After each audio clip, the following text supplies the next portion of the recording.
Hello.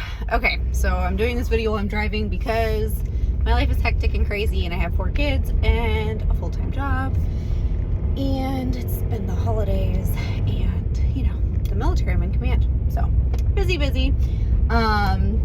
I love that people actually watch my videos because my intent is not to become some influencer, but when I'm looking for information about a school I'm going to or anything in the military that, you know, other people have experienced, like, I love watching YouTube videos. So mine are definitely not professional, and they don't have all the fancy transitions, but I'm here to give you information to set you up for success and give you a little bit more edge than your fellow officers would have. So a follow-up was requested from one of a fellow soldier, first lieutenant, which kudos on you for being focused on going to captain's career course at this point. I've seen way too many captains like wait and push it, and then some of them are even held up, you know, to get their major promotion because they haven't done captain's career course. And you really should do it as a first lieutenant before you take command. It's just, you learn so much that you wouldn't have otherwise learned on, like, how all of the staff sections work together, MDMP, and preparing you for command.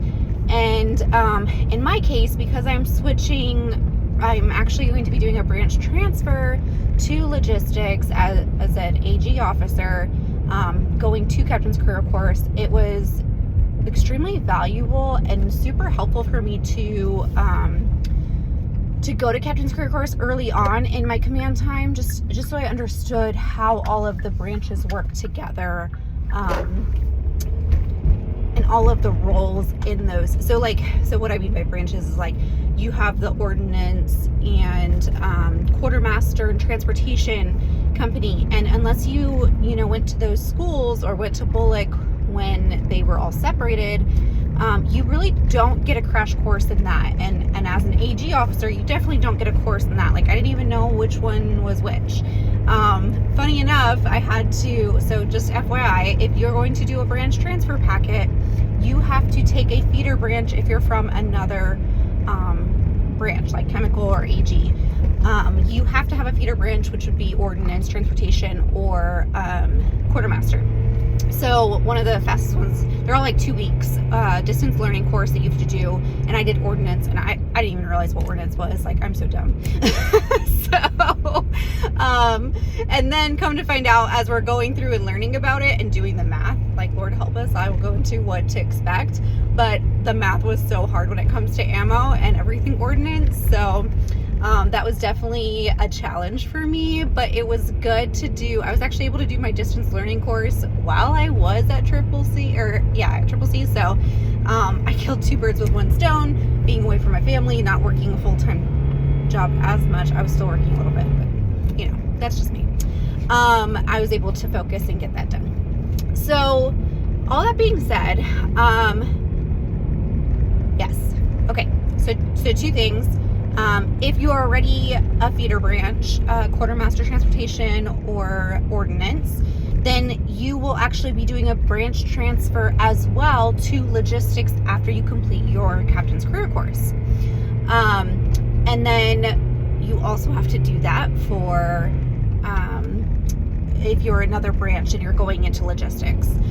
For me specifically, I have to do a branch transfer packet because they put me in command in a sustainment brigade, which normally an HHC company is branch and material, but this one has to be logistics. So if I ever want to get promoted, I have to do a branch transfer packet, which kind of sucks for me. I love human resources, and I really love that area. But logistics offers so many opportunities if you plan on staying in the military. On the civilian side, also a ton of opportunities. Everybody needs logistics. So both ways are good. And I've actually done, I've only done 1 position in HR, and that was my first position. And then I was an aide and an operations officer, and now I'm a company commander. So all that to say, your branch, when you're getting up higher in the ranks, you want to have 2 branches. It gives you more opportunity, but logistics is definitely better, moving up, especially guard or reserve, where you're not moving, you're not ranking as quickly as active duty would. So just be prepared for that. Branch packet, super easy. You collect everything, and you work with your S1 to get all of that sorted and submitted. So mine's currently pending at state. Who knows when that'll get through, and then maybe eventually I'll get promoted. We'll see. Okay, so now let me dive into Captain's Career Course. My first piece of advice would be try to schedule them back to back. They're 2-week courses, so you go 2 weeks and 2 weeks. And you bond so much with your class. I mean, there's always going to be people that you may not get along with or would not be friends with outside of that class. But overall, I found Captain's Career Course was way more friendly and easygoing than, say, Bullock or OCS. And I want to factor that to, like, we're all adults and, like, fully formed. You know, I think in OCS and even Bullock, you have some really young people, where I think the youngest officer in my Captain's Career Course was like 20. She just turned 25. So you just have a lot of older people who have families, have lives, are in company command, are in bigger positions, and they're there to learn and to get through it. And so I felt like the cohesion and working together, it was just so much better with this course. It was by far my favorite Army course that I've done. Secondly, Virginia is amazing. It's my first time being there, like, for that extended period of time. I actually got to go, do some hikes and go out with my classmates. You're not far from DC, so I did a weekend in DC. It's under 180 miles. And so just like the area and the location, beautiful. The battlefield that's there on base, like, you just can go running through the trails. So if you're a runner, like, go do that. That's awesome. And so yeah, anyway, I got off track. Okay. So that would be my first piece of advice. If you can't do that, just stay connected with both of your phase 1 and phase 2. Stay connected with that group. We're constantly still sharing information, and advice and asking questions and just keeping in touch, because networking is so important. You never know when you need to reach out to somebody in another state. Maybe you're trying to help one of your soldiers, or you're trying to IST, just finding units or people, and then you never know when you're going to experience them later in life. So having those connections is key. Even meeting other people in your state is really awesome, or reserves wise near you. And I'm sorry, it's like so blurry because it's a little bit dark in here. So anyway, okay. So second piece of advice, if you are trying to prepare for phase 1 of Captain's Career Course, it is such a fire hose of information. If you're coming in from any other branch, I know we had like chemical and engineers, and we had, of course, me, human resources. There was a couple other human resources. Coming into it's like, I just had no idea. I could not even have dreamed up all the math that would be being done, other than I had heard it was a lot of math. It's not hard math. It's you're literally trying to figure out, like, how much of a system you're going to need, or how many of cases of one thing need to fit on a pallet. And it's a lot. There's a lot of steps to it, right? So my first piece of advice, if you're trying to prepare for that, maybe if you're at a brigade level, going and talking with your warrants and just kind of seeing how they figure that out, or what resources they use, and like when they're using this information. Because I want to say, most of the time you're not, if you're Guard Reserve, you're not using this information unless you're going to a warfighter or an XCTC or NTC. Like, you're not going to use that experience in those exercises until you need to use them, right? Your regular, just going to field for weapons pull, like, you're not taking all of that, and you're not doing all this math. You're not doing war math, basically, right? So just understanding that, and then knowing that, yes, there's tools and resources, and there's spreadsheets that can do this for you, but you need to understand the basics of how that equation is made and why, right? So the other piece is, like, you could already start to learn this, is just like, how much does a hippo hold, and how many, you know, what's in a system, like a PLS and a trailer is a system, right? So that kind of stuff, because that factors into the math, and you're going to be like, you need to know that part. Like that's going to be a memorization piece for you if you don't know anything about it. And I think that was the hardest part, is like, not only are you trying to remember these formulas, but you're trying to remember what each piece of the formula means, right? So what's included in a system, and you know, how many gallons does a hippo hold, and you know, like a twerps, I'm probably saying that wrong, but how much does that process? So it's just like that type of stuff, like that's super important if you're going to be like in logistics long term, and you're going to be doing that stuff. Obviously you can see I didn't retain all of it, because it's literally a crash course, fire hose of information that you are trying to absorb as much as you possibly can. So that, I would say, is how you can prepare, is just getting familiar with that kind of stuff, and really just like, don't plan on doing a lot of stuff during the week in the evenings, because you are going to have studying, and you're going to have some homework and some slides to do, and you're going to be working with your classmates. So phase 1, it's a lot of class time, death by PowerPoint, which, I mean, you can't avoid that. Thankfully, we had a really great instructor. Oh my gosh, kudos to him, because he was fantastic. Captain Scott, he was hilarious and kept us entertained. And anytime, any person that I can joke around with, I like, just love them. So, okay, so we did that, classroom, death by PowerPoint, classroom, tests. There's 2 tests in phase 1. You have to get a 70 or better on each test. Some of the instructors are pretty cool, like if you get really close to that, because there's some questions that are like hot spots where you have to click on a certain one. If you accidentally click somewhere but you know what you're doing, like, you know, like they'll ask you questions and they'll probably give you a point or two, like they can see where you went wrong. So I kid you not, he said that in the very first test. I got a 68 out of 70, and it was that hotspot question where I knew I clicked on something and it was something else, and he helped, and he asked me like every single thing on the map, and I knew it, so that was helpful. And then the next test I did it much better, and you know, it is what it is. It's just because math is not my strong suit, and I am a visual person. I need it broken down step by step, and he was like doing it in his head super fast. So the next test I was like, look, you got to break it down, Barney Stall. You got to let me figure this out. I need to like go slow, and so I understand the steps, and I don't want all the outside noise trying to tell me like what I'm doing wrong. Like I just need to figure it out with you, and I need to visually see each step. And then that helped me, like with the next test I did much better. But also to our benefit, like, or to our disadvantage and benefit, our first day of class was a holiday, so we didn't have class. So we were doing it, instead of like 10 days of instruction, we were doing 9 days of instruction. So really long days. The first, 4 days was in processing and death by PowerPoint, super late nights, and a test that Friday. So it was just a lot. And the next week was much better. Okay, so that's phase 1. I mean, it's really like you're learning all of the different math pieces throughout that. I do have access. We saved a copy of our like slide decks and the schoolhouse PowerPoint. So if you want those, like, just let me know. I can add you on SharePoint. You'll have to log in with your CAC, but you can read through those if you are that type of person who wants to prepare. Go for it.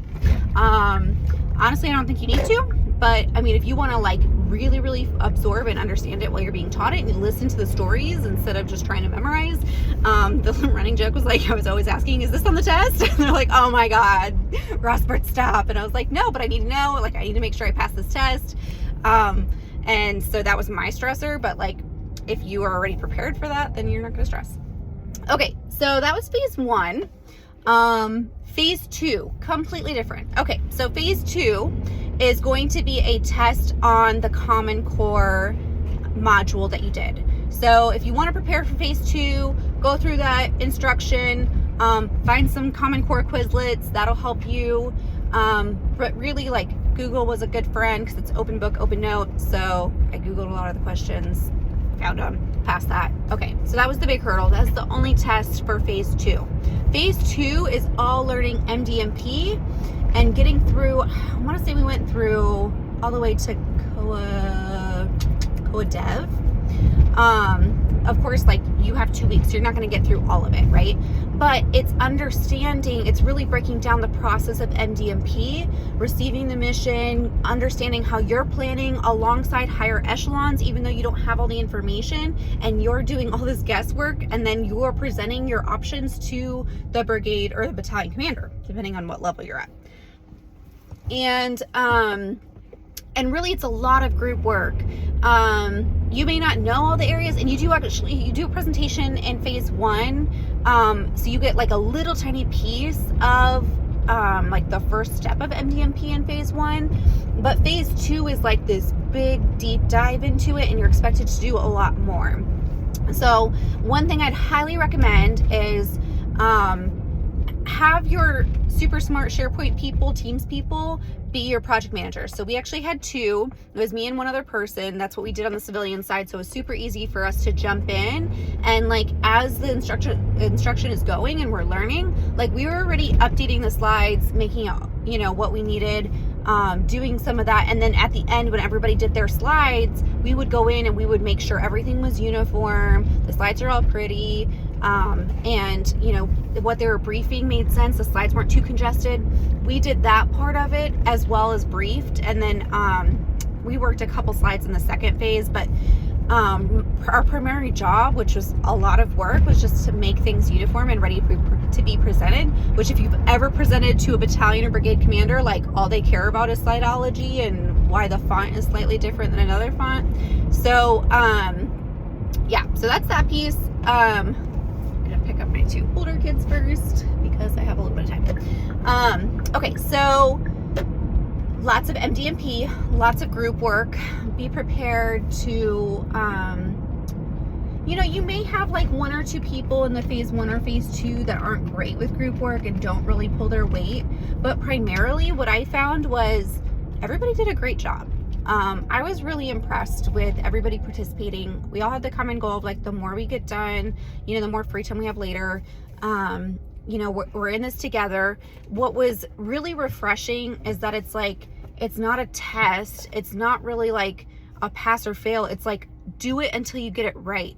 So if we do it right the first time and we're meeting the standard, then we have more time later, sort of thing. So like in the end, right, on the very last day, people are flying out, but we made sure that people were briefing well. We did our own briefs prior to that. We corrected people as a class, made sure they were prepared, so that way when it came down time to it, and we were trying to leave, like we were able to leave. Now, that being said, my instructor, which was the best out of all of them, not gonna lie, he let us do presenting as an entire class, which I thought was fantastic because we all shared in the workload. We all learned, we all sat through all the briefs. But other instructors, they would have you brief like by yourself, and other people, you were like the only person in the room, so it was a little bit more stressful. But then you didn't have to stay for everything. So depending on the instructor you have, you know, you might have different ways of briefing or how you're working with the class. And in our second phase, like second time, I think it was like the decision brief, is we had been split into 2 groups. So like one person was working on COA 1 person was working on COA 2. Then we did a Jeopardy, and whoever won Jeopardy didn't have to brief that final brief, but the other side had to brief it. So I should say that when we did our final brief, it was only half the class, but that's because the other half won Jeopardy. But everybody was working on all of the slides and prepared to brief, depending on how that went. So it could go either way. Okay, so lots of briefing. I guess how you can prepare for phase 2 is, if you're not great with speaking to a slide or briefing in front of a commander, practice briefing. Like, ask if you can while you're in your unit. Like, if you are a first lieutenant, like, they're not expecting you to be an expert at briefing. But the biggest advice I can give you is don't read off the slide. Like, don't stare at the slide and read it, because that's the worst. And then you're not supposed to really read off the slide even on your notes, right? So have your notes there, but know what you're talking about. Speak to it, be fluid, have some what is it called? A flexion in your voice. Like, it should go up and down. It shouldn't be monotone. Speak up, like, don't be super quiet. And be careful with your hand gestures, because some people hate that, depending on who you're briefing. And then, you know, speak to the map. If you're presenting something that has a map, like, speak to that. That not necessarily orienting them to the map, but you're going to say, you know, here is phase 1, and in the top left corner you can see that, you know, this unit's moved here, and you can speak to that, to what the slide is saying, versus, like, some people would try to orient the battalion commander to the slide every time. You don't want to do that if that's already been taken care of and you're using the same map for all the slides. Like, that's too much. Okay, so really, I want to say phase 2, I was not stressed out at all.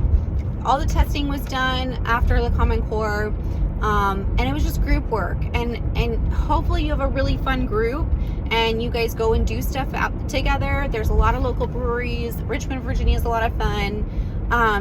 You know, we did a lot of group events, and that actually helped, I think, us work even better together as a team because we did that.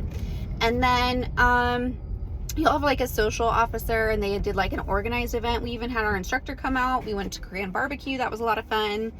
And just make the most out of it that you can. Like, try to enjoy people. It's not a competition. You know, we're all here to better ourselves, to get through Captain's Career Course, and, you know, like, just try to make the most of it, and hopefully you enjoy your classmates, or try to find people that you connect with. Hotel wise, I'll talk real quick. I stayed at the extended stay. Some people stayed on base, which is really hard to get the Holiday Inn. Nice hotel rooms, nice that it's like right there, you can walk to class. That's super nice. But if you can't get on base, then I stayed at the extended stay, which is right next to, is it the Tap House? I think it's a Tap House, which has a bunch of beer and good specials, and that was a lot of fun. You don't have to, like, we did a lot of stuff there, and I didn't have to drive anywhere. So Colonial Heights, stay away from, what is the other side of that? Oh, shoot. Stay away from the other side that's not Colonial Heights. Petersburg, maybe? I don't remember. It's more ghetto, but Colonial Heights is nice. So you can find anywhere there. And extended stay is a Hilton place, so you can get your points that way. Okay, so that was a lot. I talked about the fun things you can do, and I talked about the course. So yeah, biggest piece of advice: have some sort of group me signal group that you guys can use later on, and use SharePoint teams. Have your own teams. I would say is even the better than just using the instructors, because you can still use it and like share stuff later on. And that's, I mean, they're good slides to have. So that's all I have for you. I really enjoyed Captain's Career Course, and I hope you do as well. If you have any other questions, reach out and let me know, but I would be glad to answer them. All right, bye.